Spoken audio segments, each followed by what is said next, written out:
so much, which is the story of Namchan's cat. It's the story, for those of you who didn't read the book, it's the story of a Zen monastery in ancient China, and a stray cat wanders into the monastery. And there's monks that live in the east residence, and there's monks that live in the west residence. And sometimes the cat goes and cuddles up in the laps of the monks that live in the east residence, and sometimes in the laps of the monks that live in the west residence. By the way, I think we should just take a break here and say, hello to the people in the other auditorium. we know you're there. We're not ignoring you. Anyway, so the cat sometimes goes to see the east. I just want you to feel included. So sometimes the cat's with the monks in the east residence, sometimes with the west residence, right? And then eventually this argument starts to break out between the two sets of monks. You know, we love the cat more than you. We take better care with it. The cat should stay on our side of the monastery. And they're like, no, we should keep the cat on our side. They can't just say we want the cat because they're monks. You know, they're not supposed to have desire. They're not arguing. What really wants, I want to cuddle with a cat and I'm lonely, right? Oh, I take much better care of the cat than you. You know, so they're arguing, right? And then one day, this argument actually breaks up in the Dharma hall where they're supposed to be meditating. And they're like, we want the cat, no, we want the cat. And Zen Master Namchan, the head of the monastery, storms in and he grabs the cat by the scruff of its neck. And at this time the monks wore these, what they call their precept knives. They were ceremonial knives that they wore all the time to keep their heads shaved. And he pulled out his precept knife and he held it up to the throat of the cat. And he said, you monks, show me one true word of love for this cat, and I'll save it. But if you can't show me that you really love it, if you can only show me that all you want to do is argue for control of it, then I'll kill it. That's like saying, you Democrats and Republicans, holding up the world by the scruff of its neck, the United States and the whole world, say, you Democrats and Republicans, show me that you really love the world and this country, and I'll save the country. But if all you can do is argue for control of it, I'll kill it. And as the story goes in Namchan's monastery, the monks were so caught up in their argument about control of who owns the cat instead of actually loving the cat that nobody could say anything, and Namchan split the cat's throat. Now, discussions about whether Buddhist monks should be slitting cats' throats aside, the point here is that that's like what's happening, I feel, in our country and in our world. Like, arguing for control, arguing about our differences of opinion, instead of paying attention to actually what the problems are.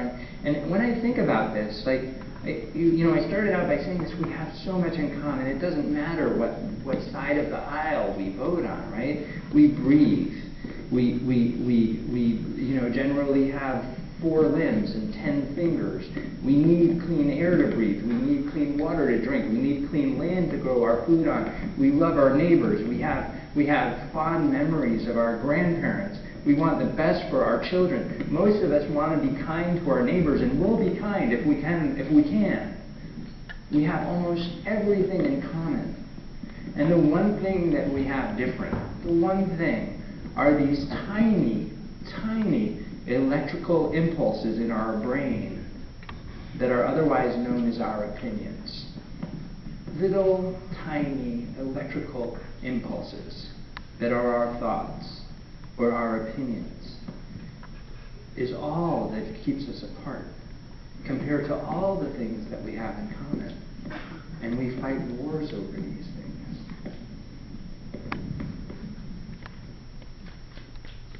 So what can you and I do?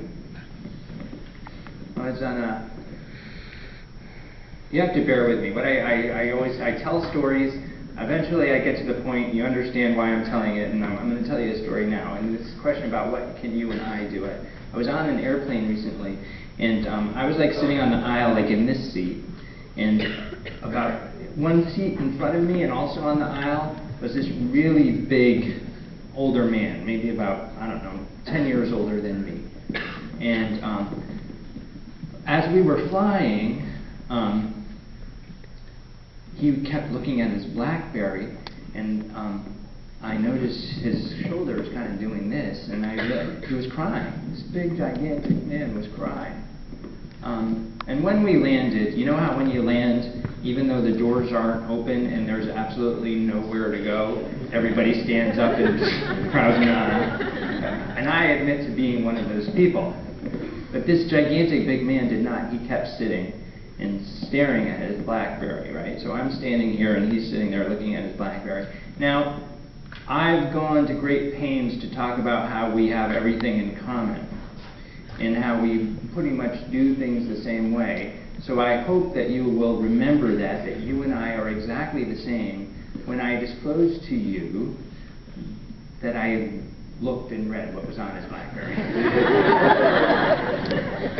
And I'm assuming that you will admit you would have done exactly the same thing. If you had seen a 6'5" man sobbing and looking at his BlackBerry, you might look over his shoulder. And I did. And what it said was, it said, the deal is you take care of them in March and I'll take care of them in April. Now, I don't know the whole story of what this was about, but in my head, this was about who's taking care of, it was about a man and a woman who've been separated and who's taking care of the kids in March and April. And she was saying, you're going to take care of them in March and I'm going to take care of them in April.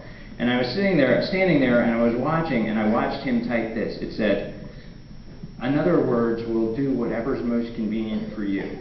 And then his finger hovered over the send button. And I was like, don't say that. I was like, that is only going to make everything worse. And I thought to myself, I like to be of service in the world. I like to help people. I will go and stop him. I will just say, Mister, don't do it. And then I remembered he is 6'5". And I thought to myself, if only he were a midget. I would be, stop! But no. And so he pressed the send button.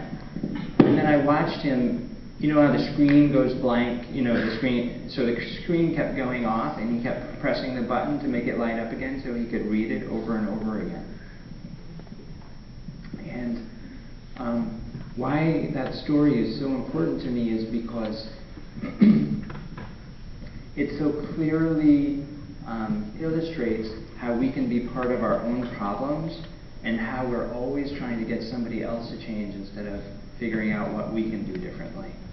Like he was so, and this actually I've read that the human brain is actually wired to look for the fault in the outside circumstances instead of to look for the fault within ourselves, right? When we see a problem in the world, we want to point our fingers and tell everybody else how to change, right? Instead of ourselves.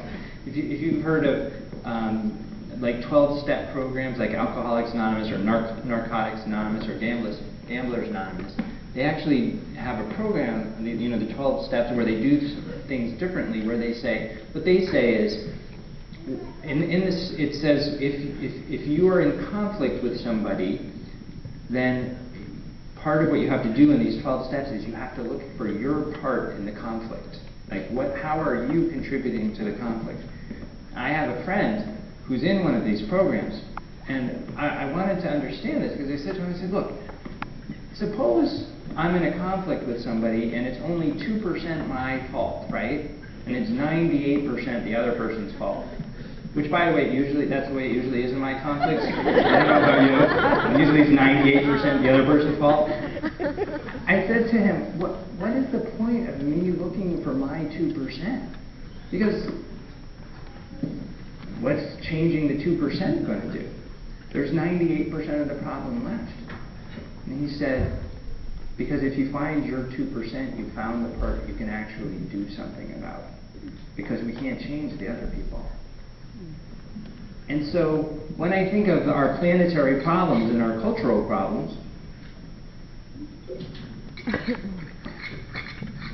my contribution to those problems might be 0.000 100 zeros 1%, right? It's tiny, my contribution to the whole problem.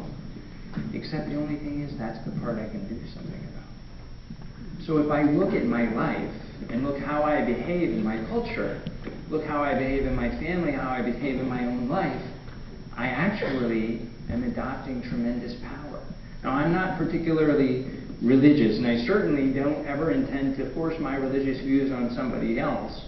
But this question of why do you look at the speck in your neighbor's eye when there's a beam in your own eye seems to me like great wisdom. Because if we see what's in our own eye, we see what we're contributing to the problem, then we automatically start to be able to find where we can make a difference.